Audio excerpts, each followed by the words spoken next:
जय हिंद प्यारे बच्चों। देखिए प्यारे बच्चों, आज की इस वीडियो में हम लोग जो भी क्वेश्चंस करने वाले हैं सारे ही क्वेश्चंस आपके मैट्रिक परीक्षा 2024 के लिए बहुत ही महत्वपूर्ण है। तो इस वीडियो को पूरा अंत तक जरूर देखिएगा और वीडियो अच्छा लगे तो एक लाइक जरूर कर दीजिएगा और साथ ही साथ इस चैनल को भी सब्सक्राइब कर लीजिए ताकि इस तरह का महत्वपूर्ण वीडियो जब भी मैं डालूँ सबसे पहले आप तक आसानी से पहुँच सके। तो चलिए इस वीडियो को शुरू करते हैं। देखिए प्यारे बच्चों, सबसे पहला प्रश्न क्या रहा है, प्रश्न को पढ़िए। कह रहा है किलोवाट प्रति घंटा एक इकाई किसकी है। किलोवाट या बट्टा घंटा किसकी एक इकाई है प्यारे बच्चों। याद रखिएगा, मोस्ट वीवीआई प्रश्न है, छपेगा परीक्षा में। तो ये जो है ऊर्जा की एसआई मात्रक है, यानी ऑप्शन ए यहाँ क्या हो जाएगा, बिल्कुल सही हो जाएगा। याद रखिएगा, ऊर्जा की मात्रक है। प्रश्न 2 को पढ़िए प्यारे बच्चों, क्या कह रहा है। प्रश्न 2 कह रहा है कि विद्युत फ्यूज धारा के किस सिद्धांत पर कार्य करता है। मोस्ट वीवीआई प्रश्न प्यारे बच्चों, स्टार लगा लीजिए, छपेगा आपके परीक्षा में। याद कर लीजिए, ये जो है उष्मीय सिद्धांत पर कार्य करता है, यानी ऑप्शन ए यहाँ क्या हो जाएगा, बिल्कुल सही हो जाएगा। चलिए चलते अगले प्रश्न की ओर। प्रश्न 3 को पढ़िए प्यारे बच्चों, क्या कह रहा है। प्रश्न 3 कह रहा है वोल्ट मीटर को विद्युत परिपथ में किस क्रम में जोड़ा जाता है। वोल्ट मीटर जो है विद्युत परिपथ में किस क्रम में जोड़ा जाता है प्यारे बच्चों। याद रखिएगा, मोस्ट वीवीआई प्रश्न है, छपेगा। सही आंसर इसका हो जाएगा श्रेणी क्रम में, यानी ऑप्शन ए क्या हो गया, बिल्कुल सही हो जाएगा। चलिए चलते अगले प्रश्न की ओर। प्रश्न 4 को पढ़िए प्यारे बच्चों, क्या कह रहा है। प्रश्न 4 भी बहुत ही महत्वपूर्ण है। प्रश्न को पढ़िए। कह रहा है कि विद्युत परिपथ में दो बिंदुओं के बीच विभवांतर मापने के लिए क्या प्रयुक्त होता है। दो बिंदुओं के बीच जो है विभवांतर मापने के लिए क्या प्रयुक्त होता है प्यारे बच्चों। याद रखिएगा, सही आंसर हो जाएगा वोल्ट मीटर, यानी ऑप्शन बी क्या है, बिल्कुल सही है। चलिए चलते अगले प्रश्न की ओर। प्रश्न 5 को पढ़िए प्यारे बच्चों, क्या कह रहा है। कह रहा है कि जल विद्युत संयंत्र किस ऊर्जा को विद्युत ऊर्जा में रूपांतरित करता है। जल विद्युत संयंत्र जो होता है, कह रहा है किस ऊर्जा को जो है विद्युत ऊर्जा में रूपांतरित करता है। तो याद रखिएगा प्यारे बच्चों, मोस्ट वीवीआई प्रश्न है, ये जो है आपको स्थितिज ऊर्जा को जो है ये बदलता है, यानी ऑप्शन डी बिल्कुल सही हो जाएगा। स्थितिज ऊर्जा को किस ऊर्जा में बदलता है, विद्युत ऊर्जा में। अब यहाँ चलिए प्रश्न 6 को पढ़िए प्यारे बच्चों, क्या कह रहा है। प्रश्न 6 कह रहा है विद्युत बल्ब में कौन सी गैस भरी रहती है। याद रखिएगा प्यारे बच्चों, विद्युत बल्ब में जो है निष्क्रिय गैस भरी रहती है, यानी ऑप्शन सी बिल्कुल सही है। ये प्रश्न भी मोस्ट वीवीआई है, छपेगा परीक्षा में, याद रखिएगा। प्रश्न 7 को पढ़िए प्यारे बच्चों, क्या कह रहा है। प्रश्न 7 कह रहा है, बहुत ही जबरदस्त प्रश्न है प्यारे बच्चों। कह रहा है एक घोल नीले लिटमस पत्र को लाल कर देता है, घोल का पीएच मान क्या हो सकता है। याद रखिएगा प्यारे बच्चों, इसका सही आंसर हो जाएगा, ये 2 हो सकता है। ये अम्ल का काम है, यानी अम्ल का पीएच मान 7 से कम होता है, यानी ऑप्शन ए यहाँ बिल्कुल सही हो जाएगा। याद रखिएगा। चलिए चलते अगले प्रश्न की ओर। प्रश्न 8 को पढ़िए। प्रश्न 8 कह रहा है कि व्यंजन का अनुसूत्र क्या है। मोस्ट वीवीआई प्रश्न प्यारे बच्चों, छपेगा आपके परीक्षा में। याद रखिएगा, बेंजीन का अनुसूत्र C6H6 होता है, यानी ऑप्शन सी बिल्कुल सही हो जाएगा। चलिए चलते अगले प्रश्न की ओर। प्रश्न 9 को पढ़िए। कह रहा है एथिल अल्कोहल का IUPAC नेम क्या है। एथिल अल्कोहल का, इसे हम आइपक नेम भी हम लोग बोलते हैं जनरली भाषा में। तो एथिल अल्कोहल का आइपक नेम क्या है प्यारे बच्चों। तो याद रखिएगा, एथेनॉल है, यानी ऑप्शन बी क्या हो गया, बिल्कुल सही है। चलिए चलते अगले प्रश्न की ओर। प्रश्न 10 को पढ़िए। प्रश्न 10 कह रहा है CnH2n निम्नलिखित में से किसका सामान्य सूत्र है। CnH2n जो है किसका सूत्र है प्यारे बच्चों। तो याद रखिएगा, सही आंसर एल्कीन का हो जाएगा। एल्कीन का सूत्र क्या होता है, CnH2n, यानी ऑप्शन बी क्या हो गया, बिल्कुल सही हो गया। याद रखिएगा। चलिए चलते अगले प्रश्न की ओर।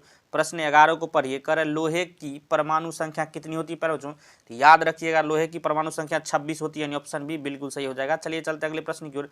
प्रश्न यहाँ जो है 12 क्या कह रहा है प्यारे बच्चों, प्रश्न को पढ़िए।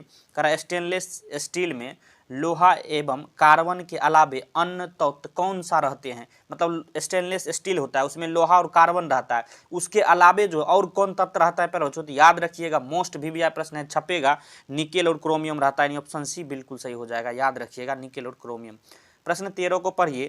कह रहा है पीतल क्या है प्यारे बच्चों। पीतल क्या है, तो याद रखिए पीतल जो है मिश्र धातु होता है, ऑप्शन सी बिल्कुल सही है। पीतल क्या है, मिश्र धातु है, याद रखिएगा। प्रश्न 14 को पढ़िए। कह रहा है निम्नांकित यौगिक में कौन अम्ल है। निम्नांकित यौगिक में कौन अम्ल है प्यारे बच्चों। तो याद रख लीजिए, सही आंसर हो जाएगा H2SO4 जो है ये अम्ल है, यानी ऑप्शन बी बिल्कुल सही हो जाएगा। चलिए चलते अगले प्रश्न की ओर। प्रश्न यहाँ 15 को पढ़िए। कह रहा है निम्नांकित में कौन प्राकृतिक सूचक है प्यारे बच्चों। नेचुरल जो है प्राकृतिक सूचक कौन है। तो याद रखिएगा प्यारे बच्चों, सही आंसर हल्दी हो जाएगा। हल्दी जो है प्राकृतिक सूचक है, यानी ऑप्शन ए यहाँ बिल्कुल सही हो जाएगा। चलिए चलते अगले प्रश्न की ओर। प्रश्न 16 को पढ़िए। कह रहा है OH जो है अभिक्रियाशील मूलक वाले यौगिक का नाम क्या है। याद रख लीजिए प्यारे बच्चों, अल्कोहल का जो है OH जहाँ लिखा रहता है ये अभिक्रियाशील मूलक जो है अल्कोहल का होता है, यानी ऑप्शन बी यहाँ बिल्कुल सही हो जाएगा। चलिए चलते अगले प्रश्न की ओर। प्रश्न 17 को पढ़िए। कह रहा है कैल्शियम कार्बाइड जल के साथ अभिक्रिया करके क्या देता है। कैल्शियम कार्बाइड जो है जल के साथ अभिक्रिया करके क्या देता है। याद रखिए प्यारे बच्चों, याद रखिए, मोस्ट वीवीआई प्रश्न है, एथीन बनाता है, यानी ऑप्शन सी बिल्कुल सही हो जाएगा। चलिए चलते अगले प्रश्न की ओर। प्रश्न 18 को पढ़िए। कह रहा है ओजोन के एक अणु में ऑक्सीजन के परमाणुओं की संख्या कितनी होती है। मोस्ट वीवीआई प्रश्न प्यारे जो छपेगा आपके परीक्षा में, याद रखिए 3 होता है, यानी ओजोन का अणुसूत्र O3 होता है, यहाँ O3 मतलब क्या, ऑक्सीजन के परमाणु कितना हो गया, 3 हो गया, यानी ऑप्शन सी क्या हो गया, बिल्कुल सही हो जाएगा। प्रश्न 19 को पढ़िए। कह रहा है कमरे के ताप पर द्रव अवस्था में रहने वाली धातु कौन है। कमरा के ताप पर द्रव अवस्था में कौन धातु रहती है परवच होती है, याद रखिएगा, सही आंसर पारा हो जाएगा, यानी ऑप्शन ए यहाँ बिल्कुल सही है। चलिए चलते अगले प्रश्न की ओर। प्रश्न जो है आपको 20 को पढ़िए प्यारे जो क्या कर रहा है। प्रश्न 20 कह रहा है कि सरलतम हाइड्रोकार्बन कौन है। सरलतम हाइड्रोकार्बन कौन है प्यारे बच्चों, याद रखिएगा, सिंपल हाइड्रोकार्बन आपसे पूछ रहा है, तो यहाँ मीथेन जो है सरलतम हाइड्रोकार्बन है, यानी ऑप्शन ए यहाँ बिल्कुल सही हो जाएगा। यहाँ आपको मीथेन का अणुसूत्र पूछे तो क्या होता है, CH4, याद रखिएगा, दोनों ही महत्वपूर्ण है। प्रश्न 21 को पढ़िए प्यारे बच्चों क्या कह रहा है। प्रश्न 21 कह रहा है कि निम्नांकित में कौन क्षारीय ऑक्साइड है। ध्यान दीजिएगा, क्षारीय ऑक्साइड पूछ रहा है प्यारे बच्चों, तो याद कर लीजिए, सही आंसर Na2O हो जाएगा, ये क्षारीय ऑक्साइड है, ऑप्शन डी बिल्कुल सही है। प्रश्न 22 को पढ़िए। कह रहा है बेकिंग पाउडर एक किसका मिश्रण है प्यारे बच्चों। बेकिंग पाउडर किसका मिश्रण है, तो NaHCO3 एसिटिक अम्ल का जो है मिश्रण है, यानी ऑप्शन बी बिल्कुल सही है, याद रखिएगा। प्रश्न 23 को पढ़िए प्यारे बच्चों क्या कह रहा है। कह रहा है न्यूक्लियस शब्द किनके द्वारा दी गई है। मोस्ट वीवीआई प्रश्न प्यारे बच्चों, छपने वाला आपके परीक्षा में थी, याद रखिएगा, ये रॉबर्ट ब्राउन के द्वारा दिया गया था, ऑप्शन ए यहाँ बिल्कुल सही है। चलिए चलते अगले प्रश्न की ओर। प्रश्न यहाँ 24 को पढ़िए। कह रहा है पौधे में भोजन किस रूप में जमा होता है। याद रखिएगा, पौधे में जो भोजन स्टार्च के रूप में जमा रहता है, ऑप्शन सी बिल्कुल सही है। प्रश्न 25 की ओर हम लोग चल रहे हैं। प्रश्न 25 क्या कह रहा है। कह रहा है प्रसिद्ध पुस्तक द माइक्रोग्राफिया किनके द्वारा लिखी गई थी। याद रखिएगा द माइक्रोग्राफिया जो है आपको रॉबर्ट हुक के द्वारा लिखी गई थी, ऑप्शन डी बिल्कुल सही है, याद रखिएगा। चलिए चलते अगले प्रश्न की ओर। प्रश्न जो है 26 को पढ़िए क्या कह रहा है। कह रहा है पौधों और पशुओं की कोशिकाओं का वैज्ञानिक अध्ययन क्या कहलाता है। याद रखिएगा प्यारे बच्चों, ये जो कोशिका विज्ञान कहलाता है, ऑप्शन बी बिल्कुल सही है, याद रखिएगा, कोशिका विज्ञान। प्रश्न 27 को पढ़िए। कह रहा है मानव हृदय किससे घिरा हुआ है। मोस्ट वीवीआई प्रश्न प्यारे बच्चों छपेगा, याद रखिएगा, मानव हृदय जो है पेरिकार्डियम झिल्ली से घिरा हुआ है, यानी ऑप्शन ए यहाँ बिल्कुल सही हो जाएगा। चलिए चलते अगले प्रश्न की ओर। प्रश्न यहाँ जो है 28 को पढ़िए। कह रहा है कि बीजांड की ओर पराग नलिका की वृद्धि का क्या कारण है। बीजांड की ओर जो है पराग नलिका की वृद्धि की क्या कारण है प्यारे बच्चों, याद रखिएगा, मोस्ट वीवीआई प्रश्न है, केमोट्रोपिज्म के कारण ऐसा होता है, ऑप्शन बी बिल्कुल सही हो जाएगा। चलिए चलते अगले प्रश्न की ओर। प्रश्न 29 को पढ़िए। प्रश्न 29 कह रहा है मनुष्य में श्वेत रक्त कोशिका की जीवन अवधि कितनी होती है। WBC कह रहा है प्यारे बच्चों, श्वेत रक्त कोशिका की जीवन अवधि कितनी होती है, तो याद रखिएगा, इसकी 12 से 20 दिन के बीच होती है, ऑप्शन ए यहाँ बिल्कुल सही हो जाएगा। चलिए चलते अगले प्रश्न की ओर। प्रश्न 30 को पढ़िए प्यारे बच्चों क्या कह रहा है कि पितरस कहाँ से स्रावित होता है।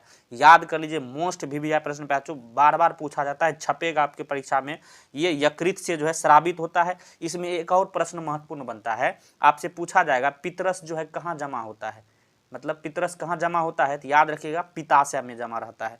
दोनों चीज समझ गए इस प्रश्न से। देखिए प्यारे बच्चों, आज की इस वीडियो में हमने जो है साइंस यानी विज्ञान के 30 बहुत ही महत्वपूर्ण ऑब्जेक्टिव प्रश्न किए हैं, जो आपके परीक्षाओं में बार बार पूछे जाते हैं। अगर वीडियो आपको पसंद आया हो तो लाइक करिएगा, चैनल पर नए हैं सब्सक्राइब कर लीजिए, क्योंकि इस तरह का वीवीआई गैस प्रश्न आपको हमेशा मिलता रहेगा। वीडियो देखने के लिए धन्यवाद, मिलते हैं नेक्स्ट वीडियो में, तब तक के लिए जय हिंद जय भारत।